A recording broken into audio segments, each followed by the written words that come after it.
नमस्कार दोस्तों, स्वागत है आपका लाइफ चेंजिंग स्टोरीज़ में। आज हम बात करेंगे the 7 habits of highly effective people book के बारे में। यह किताब न केवल सफलता के सिद्धांत सिखाती है बल्कि एक बेहतर इंसान बनने की दिशा में भी मार्गदर्शन देती है। स्टीफन कोवी ने इसमें 7 मुख्य आदेशों के बारे में बताया है जो किसी भी व्यक्ति को प्रभावशाली और सफल बना सकते हैं। आइए इन 7 आदतों को विस्तार से समझते हैं। नंबर 1, प्रोएक्टिव बने। अपनी जिम्मेदारी स्वयं लें। आपकी ज़िंदगी आपकी खुद की जिम्मेदारी है। इसका क्या मतलब है? प्रोएक्टिव होने का मतलब है कि आप अपनी ज़िंदगी में होने वाली घटनाओं और परिणामों के लिए खुद जिम्मेदारी लेते हैं। इसका मतलब यह भी है कि आप बाहरी परिस्थितियों या लोगों के व्यवहार पर निर्भर नहीं रहते बल्कि खुद पहल करके चीज़ों को नियंत्रण करने की कोशिश करते हैं। प्रोएक्टिव और रिएक्टिव लोगों में क्या अंतर होता है? रिएक्टिव लोग ये हालात के अनुसार प्रतिक्रिया देते हैं, हमेशा बहाने बनाते हैं। मेरे पास समय नहीं था, मेरी किस्मत खराब है, मेरे हालात सही नहीं है, ऐसे परिस्थितियों के शिकार बन जाते हैं और खुद को असहाय महसूस करते हैं। ये हमेशा दूसरों को दोष देते हैं, अगर मेरे माता पिता अमीर होते तो मैं भी सफल होता, एटसेट्रा एटसेट्रा। प्रोएक्टिव लोग ये खुद निर्णय लेते हैं और अपने जीवन की जिम्मेदारी स्वयं उठाते हैं।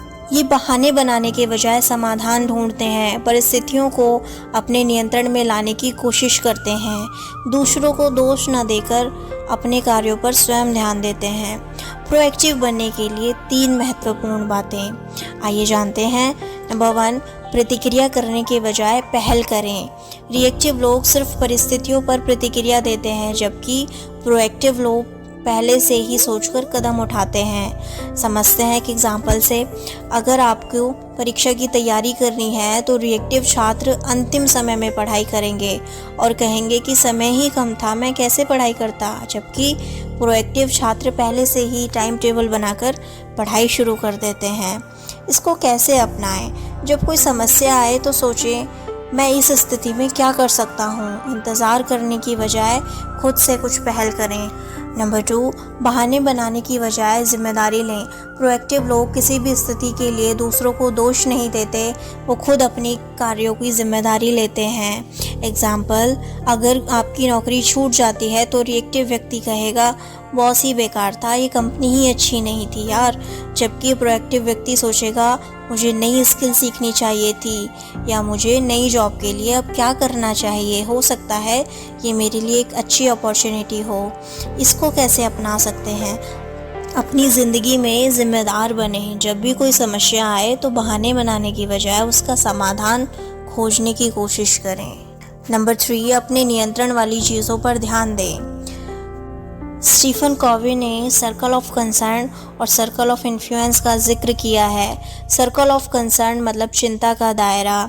इसमें वे चीज़ें आती हैं जिन पर हमारा कोई नियंत्रण नहीं होता, जैसे मौसम कैसा रहेगा, सरकार की पॉलिसीज़ क्या हैं, लोग हमारे बारे में क्या सोचते हैं, इन पर हमारा कोई कंट्रोल नहीं है। सर्कल ऑफ इन्फ्लुएंस, इसमें वो चीज़ें आती हैं जिन पर हमारा नियंत्रण होता है, जैसे हम किस तरह की प्रतिक्रिया दे सकते हैं, हम कितनी मेहनत करते हैं, हम किन लोगों के साथ अपना समय बिताते हैं। रिएक्टिव लोग सिर्फ उन चीज़ों पर ध्यान देते हैं जो उनके कंट्रोल में नहीं होती और वे वजह चिंता करते हैं। प्रोएक्टिव लोग अपने नियंत्रण वाली चीज़ों पर ध्यान देते हैं और उन्हें बेहतर बनाने की कोशिश करते हैं। हम इसे अपनी ज़िंदगी में कैसे अपना सकते हैं? उन चीज़ों पर समय बर्बाद ना करें जो आपके कंट्रोल में नहीं है, उन चीज़ों पर काम करें जिसे आप सच में बदल सकते हैं। प्रोएक्टिव बनने के क्या फ़ायदे हैं? जीवन में आत्मविश्वास बढ़ जाता है, लोग आपको ज़्यादा सम्मान देने लगते हैं, सफलता मिलने की संभावना बढ़ जाती है, तनाव और चिंता कम हो जाती है, खुद की सोचने और निर्णय लेने की क्षमता मजबूत होती है। प्रोएक्टिव बनने की 3 आदतें जो आपको आज से ही अपनानी चाहिए। हर परिस्थिति में समाधान ढूंढें, बहाने ना बनाएं, अपने शब्दों पर ध्यान दें, मैं कर सकता हूँ, मेरे पास विकल्प हैं। हर दिन कोई एक छोटा कदम उठाएं जिससे आप अपने जीवन को बेहतर बना सकते हैं। इससे हमें क्या कंक्लूज़न मिलता है? प्रोएक्टिव बनने का मतलब है कि आप अपनी ज़िंदगी की पूरी जिम्मेदारी खुद लें, बहाने बनाने के बजाय समाधान पर ध्यान दें। उन चीज़ों पर काम करें जो आपके नियंत्रण में हैं। अगर आप प्रोएक्टिव बनते हैं तो आपके जीवन में सकारात्मक बदलाव ज़रूर आएंगे। क्या आप रेडी हैं इस हैबिट को अपनाने के लिए? आइए बात करते हैं हैबिट 2 के बारे में। अंत को ध्यान में रखकर शुरू करें। Begin with the end in mind. हर कार्य से पहले उसका लक्ष्य तय करें। स्टीफन कोवे की यह आदत हमें सिखाती है कि कोई भी काम करने से पहले हमें स्पष्ट होना चाहिए कि हम आखिर हासिल क्या करना चाहते हैं। यदि हमारे पास एक स्पष्ट गोल होगा तो हम सही दिशा में आगे बढ़ जाएंगे। इस आदत का क्या अर्थ है? इसका मतलब है कि हम अपने जीवन या किसी भी कार्य की योजना इस तरह बनाएं मानो हम पहले से ही अंत को देख रहे हों। यदि आप नहीं जानते कि आपको कहाँ पहुँचना है तो आप रास्ते में भटक सकते हैं। एग्जाम्पल, जब एक आर्किटेक्ट कोई घर बनाता है तो वह पहले उसकी पूरी योजना और डिज़ाइन तैयार करता है। एक मूवी डायरेक्टर फिल्म की शूटिंग करने से पहले उसकी पूरी स्क्रिप्ट और स्टोरी बोर्ड तैयार करता है। एक स्टूडेंट परीक्षा की तैयारी तभी अच्छे से कर सकता है जब उसे पता हो कि उसका लक्ष्य क्या है। टॉप स्कोर, कंपटीशन क्लियर करना या सिर्फ पास होना। यानी हमें अपनी मंजिल पहले तय करनी चाहिए, तभी हम सही दिशा में चल पाएंगे। Personal mission statement. स्टीवन कोवे कहते हैं कि हर व्यक्ति को अपने जीवन के लिए एक मिशन स्टेटमेंट बनाना चाहिए। यह एक तरह का गाइड होता है जो बताता है कि आपकी ज़िंदगी का असली मकसद क्या है। इससे आपके निर्णय लेने की प्रतिक्रिया आसान हो जाती है और आप सही रास्ते पर चलते हैं। मिशन स्टेटमेंट कैसे बनाएं? अपने वैल्यूज़ को पहचानें। कौन सी चीज़ें आपके लिए सबसे ज़्यादा महत्वपूर्ण हैं, जैसे कि ईमानदारी, मेहनत, परिवार, सफलता आदि आदि। अपने दीर्घकालिक लक्ष्य, लॉन्ग टर्म गोल्स को तय करें। आप जब अपने जीवन में क्या बनना चाहते हैं ये जानते हैं तो आप ज़्यादा फोकस से काम कर पाते हैं। अपनी प्रायोरिटीज़ सेट करें। किन चीज़ों पर आपको सबसे ज़्यादा ध्यान देना चाहिए, हर देने से याद करें और इसके अनुसार काम करें। एग्जाम्पल, एक स्टूडेंट का मिशन स्टेटमेंट, मेरा लक्ष्य एक सफल डॉक्टर बनना है ताकि मैं लोगों की सेवा कर सकूं। इसके लिए मैं हर दिन ईमानदारी से पढ़ाई करूंगा और ख़ुद को बेहतर बनाऊंगा। एक बिजनेसमैन का स्टेटमेंट, मुझे एक ऐसा बिजनेस बनाना है जो लोगों की समस्या को हल करे और उन्हें खुशहाल जीवन दे। अपने जीवन को रील की तरह सोचें। स्टीफन कोवे ने एक बहुत अच्छा एग्जाम्पल दिया है। अपने खुद की अंतिम यात्रा की कल्पना करें। सोचिए कि जब आप इस दुनिया से चले जाएंगे तो लोग आपके बारे में क्या कहेंगे। क्या लोग कहेंगे कि आप एक दयालु और प्रेरणादायक व्यक्ति थे? क्या वे ये कहेंगे कि आप मेहनती और ईमानदार इंसान के रूप में थे? या फिर वे कहेंगे कि आपके जीवन बिना किसी उद्देश्य के ही निकाल दिया? अगर आप सभी ये सोचेंगे कि आप अपने जीवन को कैसे यादगार बनाना चाहते हैं तो आप उसी हिसाब से अपने कार्यों को दिशा दे सकते हैं। इस आदत को अपनाने के लिए 3 आसान तरीके। हर काम को करने से पहले उसकी मंजिल तय करें। किसी भी काम को शुरू करने से पहले खुद से पूछें, मैं इसे क्यों कर रहा हूँ और इसका अंतिम परिणाम क्या होगा। एग्जाम्पल, अगर आप एक कोई नया बिजनेस शुरू कर रहे हैं तो पहले तय करें कि आपको इससे क्या हासिल करना है, पैसा, सामाजिक सेवा या कुछ और। अगर आप किसी प्रोजेक्ट पर काम कर रहे हैं तो पहले उसकी सफलता की परिभाषा तय करें। अपने जीवन के विभिन्न क्षेत्रों के लिए लक्ष्य बनाएं। कोवे कहते हैं कि हमें अपने जीवन के हर क्षेत्र के लिए लक्ष्य बनाना चाहिए ताकि हम संतुलित और प्रभावशाली जीवन जी सकें।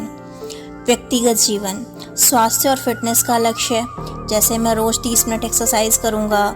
मानसिक विकास का लक्ष्य, नई किताबें पढ़ना, नए कौशल सीखना। आध्यात्मिक विकास का लक्ष्य, मेडिटेशन, प्रार्थना, नैतिकता आदि। प्रोफेशनल करियर से रिलेटेड लक्ष्य, आप 5 से 10 साल बाद खुद को कहाँ देखना चाहते हैं, कौन कौन से स्किल्स आपको सीखनी चाहिए। फैमिली और सामाजिक जीवन से जुड़े हुए लक्ष्य, आप अपने परिवार के साथ कैसा रिश्ता चाहते हैं, दोस्तों और समाज के प्रति आपकी क्या जिम्मेदारी है। विजुअलाइज करें और उसे एक्शन में बदलें। कोवे बताते हैं कि जो लोग अपनी सफलता की कल्पना करते हैं वे ज़्यादा सफल होते हैं। अपनी मंजिल को स्पष्ट रूप से देखें, उसे छोटे छोटे कार्यों में बांटें और रोज़ उसमें से एक काम करें। एग्जाम्पल, अगर आपका लक्ष्य एक लेखक बनना है तो हर दिन 500 से 1000 शब्द लिखने की आदत डालें। अगर आपका लक्ष्य एक बिजनेसमैन बनना है तो हर दिन मार्केट रिसर्च करें और नए आइडियाज़ पर काम करें। इस आदत को अपनाने के फ़ायदे, सही दिशा में काम करेंगे, बिना लक्ष्य के जीवन बर्बाद नहीं करेंगे निर्णय लेना आपके लिए आसान हो जाएगा।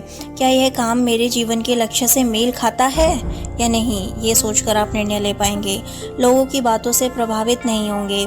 जब आपका खुद का विज़न स्पष्ट होगा तो आप दूसरों की राय से विचलित नहीं होंगे। आपका सेल्फ कॉन्फिडेंस बढ़ेगा। जब आप अपने कार्यों में अधिक स्पष्टता और फोकस महसूस करेंगे तो अंत को ध्यान में रखकर शुरू करने का मतलब है कि आप पहले अपनी मंजिल तय करें और फिर उसी हिसाब से कार्य करें। अपना मिशन स्टेटमेंट बनाएं। हर क्षेत्र के लिए एक लक्ष्य तय करें। हर निर्णय लेने से पहले सोचें, क्या यह मेरे लक्ष्य में मेल खाता है। अपनी सफलता की कल्पना करें और उस पर रोज़ काम करें।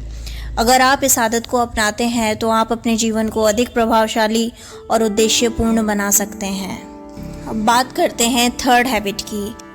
पहले महत्वपूर्ण कार्य करें। Put first things first. महत्वपूर्ण कार्यों पर प्राथमिकता दें, न कि सिर्फ तात्कालिक कार्यों पर। इसका मतलब है कि हमें अपने समय का सही इस्तेमाल करना आना चाहिए। ज़रूरी कामों को पहले करें, बेकार की चीज़ों में समय बर्बाद न करें। जो काम दीर्घकालिक रूप से आपको सफलता देंगे उन्हें प्राथमिकता दें। अर्जेंट और इम्पोर्टेंट के बीच का अंतर समझें। एग्जाम्पल, सोशल मीडिया पर समय बिताने की बजाय अगर आप अपनी पढ़ाई या करियर पर ध्यान देंगे तो दीर्घकालिक रूप से ज़्यादा सफल होंगे। हैबिट 4, विन विन सोचें। मतलब सफलता की दुनिया प्रतिस्पर्धा पर नहीं बल्कि सहयोग पर टिकी है। इसका मतलब यह है कि हमें ऐसी सोच अपनानी चाहिए जिसमें सभी को फ़ायदा हो। लोगों के साथ मिलकर काम करें, ना कि उनके खिलाफ काम करें। केवल खुद के फ़ायदे की ना सोचें बल्कि दूसरों का भी भला हो, ऐसा प्रयास करें। रिश्तों को मजबूत करने के लिए मैं जीतूंगा और तुम भी जीतोगे वाली सोच रखें। एग्जाम्पल, अगर आप बिजनेस में हैं तो ग्राहक को बेहतर सेवा दें और खुद का भी मुनाफा कमाएं। दोनों साथ साथ होना चाहिए। Think win win. हैबिट 5, पहले समझें फिर समझाएं। Seek first to understand then to be understood. सफलता की कुंजी सही ढंग से सुनने में है। यह आदत हमें सिखाती है कि दूसरों की भावनाओं और विचारों को पहले समझें फिर अपनी बात कहें। लोगों की बात ध्यान से सुनें और उनके नज़रिए को समझने की कोशिश करें। जल्दबाजी में निष्कर्ष ना निकालें। अगर आप दूसरों को समझेंगे तो वे भी आपको समझेंगे। एग्जाम्पल, किसी मित्र से झगड़ा होने पर अगर आप पहले उसकी बात को ध्यान से सुनें और समझने की कोशिश करेंगे तो समाधान निकलना आसान होगा। हैबिट 6, समन्वय बनाएं। सिनर्जाइज टीम वर्क को अपनाएं। अकेले हम थोड़ा कर सकते हैं लेकिन साथ मिलकर हम बहुत कुछ कर सकते हैं। इसका मतलब यह है कि जब हम लोगों के साथ मिलकर काम करते हैं तो नतीजे बहुत बेहतर होते हैं। टीम वर्क को अपनाएं। अलग अलग लोगों की क्षमताओं को मिलकर बेहतरीन परिणाम प्राप्त करें। नए विचारों और दृष्टिकोण को अपनाएं। एग्जाम्पल, कोई भी बड़ा प्रोजेक्ट अकेले पूरा करना बहुत मुश्किल होता है, लेकिन अगर पूरी टीम मिलकर काम करे तो सक्सेस जल्दी मिलती है। हैबिट 7, खुद को निखारते रहें। Sharpen the saw. लगातार सुधार करें। निरंतर विकास ही सफलता की कुंजी है। इसका मतलब है कि हमें खुद को शारीरिक, मानसिक और सामाजिक रूप से लगातार निखारते रहना चाहिए। अपनी सेहत और फिटनेस पर ध्यान दें। रोज़ कुछ नया सीखें और अपना ज्ञान बढ़ाएं। अच्छे लोगों के साथ समय बिताएं और खुद को सकारात्मक रखें। मेडिटेशन, एक्सरसाइज और अच्छी बुक्स पढ़ें। एग्जाम्पल, अगर आप रोज़ एक नया कौशल सीखेंगे तो आपकी क्षमता बढ़ेगी और आप अधिक प्रभावशाली बनेंगे। आइए अब समझते हैं इस बुक का कंक्लूज़न। इन 7 आदतों को अपनाकर कोई भी व्यक्ति अपनी व्यक्तिगत और पेशेवर ज़िंदगी में सफल हो सकता है। जैसे प्रोएक्टिव बने, अंत को ध्यान में रखकर शुरू करें, महत्वपूर्ण कार्यों को प्राथमिकता दें, विन विन सोच अपनाएं, पहले समझें फिर समझाएं, समन्वय बनाएं और खुद को निखारते रहें। अगर आप इन आदतों को अपनी ज़िंदगी में लागू करेंगे तो निश्चित रूप से आपकी पर्सनल और प्रोफेशनल लाइफ में बड़ा बदलाव आएगा। क्या आप चाहते हैं कि आपकी लाइफ भी सक्सेसफुल हो तो आप इन हैबिट्स को अपनाएं और देखें आपकी ज़िंदगी बदल जाएगी। अगर आपको वीडियो पसंद आया हो तो लाइक, शेयर करना और कमेंट्स में ज़रूर बताना। इस चैनल को सब्सक्राइब कर लेना ताकि ऐसे ही अच्छे प्रेरणादायक वीडियोस आप तक पहुंचते रहें। Thank you.